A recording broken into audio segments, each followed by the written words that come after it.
कैसी नहीं है तो किसानों को वो कैश कहाँ से दें? खून के आंसू रोए हैं। अभी छोटे कृषि यंत्र में भी जीएसटी जोड़ा जा रहा है, जिससे किसानों को काफी महंगा पड़ रहा है। 90% किसान जो है ना, वो नुकसान का ही धंधा है उसका। कुछ ही दिनों में हम 2-3 बड़े काम किसानों के लिए मैनिफेस्टो में डालने जा रहे हैं।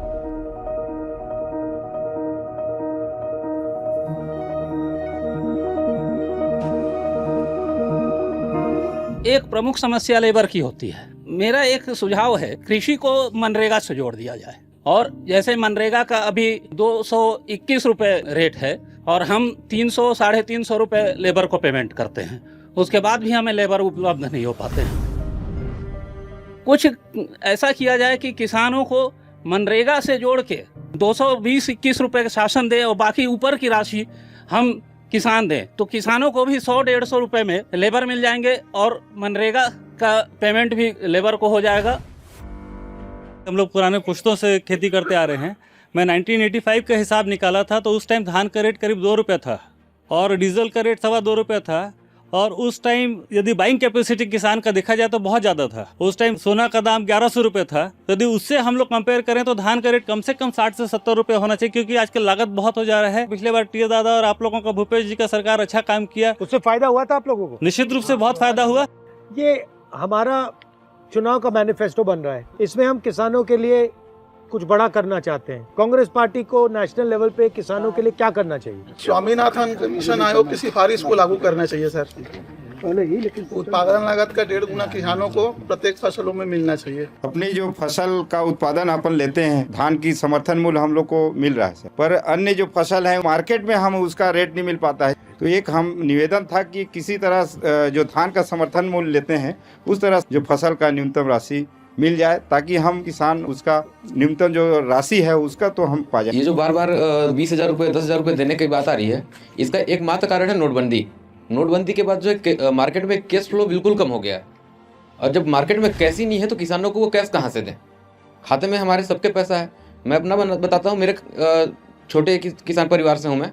हमारे यहाँ 2 लाख रुपए करीब होगा मेरे घर के खाते में। 4 बार बैंक जा चुका हूँ, 2 बार पैसा निकाला, 20-20 हज़ार रुपये में, 40,000 रुपये में अपने घर में ले जाके दिया हूँ। ये स्थिति आज छत्तीसगढ़ के किसानों की है।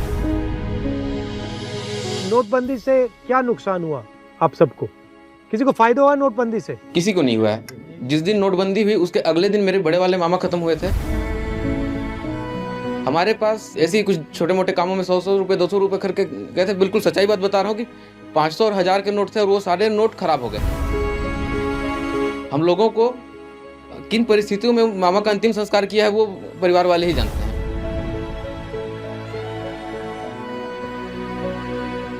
खून के आंसू रोए हैं। मामा के जाने का गम अलग, रीति रिवाजों में पैसे का खर्च अलग, बिल्कुल रोए हैं सब। अभी छोटे कृषि यंत्र में भी जीएसटी जोड़ा जा रहा है, जिससे किसानों को काफी महंगा पड़ रहा है। जो पहले सस्ता पड़ रहा था, अभी 12% मतलब सेंट्रल और स्टेट मिला के, तो उसको अगर कुछ उसमें किया जाता तो सुविधा होती। और किसान तो मेरे ख्याल से 90% किसान जो है ना, वो नुकसान का ही धंधा है उसका। तो सिंहदेव जी मैनिफेस्टो कमेटी पे हैं, इसलिए मैं इनको ऐसे डिस्कशन में लाया था। हमारा इंटरनल डिस्कशन चल रहा है, स्वामीनाथन रिपोर्ट के बारे में भी हमारा डिस्कशन चल रहा है।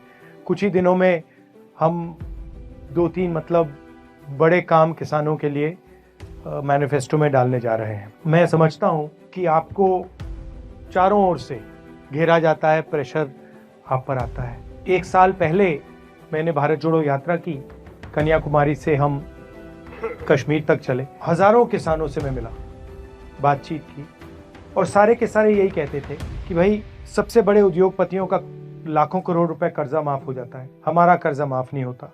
बैंक के दरवाजे उनके लिए खुले होते हैं, हमारे लिए बैंक के दरवाजे बंद होते हैं। अब आपने हमें बोला कि आपका ही पैसा आपको नहीं मिलता है। फर्टिलाइजर की बात, पेस्टिसाइड्स की बात सब जानते हैं। मेरी सोच है कि किसान देश की रीढ़ की हड्डी है। किसान भोजन देता है और किसान के बिना ये देश चल नहीं सकता। राहुल जी ने बहुत ही आराम से और सभी की बातें सुनी और सुझाव के बारे में कहा कि मैं जितना हद तक बन सकता है उसके ऊपर प्रयास करूंगा। बीजेपी इमोशनलेस है, उनमें भावनाएं नहीं है। जैसे कांग्रेसी राहुल जी में तो मेरे को लगता है करुणा है, प्यार है लोगों के प्रति। तो दोनों में बेसिक डिफरेंस ये है कि कांग्रेस गरीबों के साथ है और वो उद्योगपतियों के साथ है। कांग्रेस किसानों के साथ है, वो उद्योगपतियों के साथ है। कांग्रेस युवाओं के साथ है, वो व्यापारियों के साथ है। 3 या 4 बजट पेश हो चुके हैं और किसानों के 31 रुपये धान खरीदी को लेकर सरकार की कोई दिशा निर्देश नहीं है। उनकी ये सोच ही नहीं है कि वो किसानों को उनके हक का पैसा दें। 4-5 सालों से हमने जो दबा करके रखी थी, आज एक मौका मिला कि सीधे हमने राष्ट्रीय नेतृत्व के सामने ये बात रखी है। तो बिल्कुल मैं राहुल गांधी जी को इस चीज़ के लिए धन्यवाद भी देना चाहूँगा।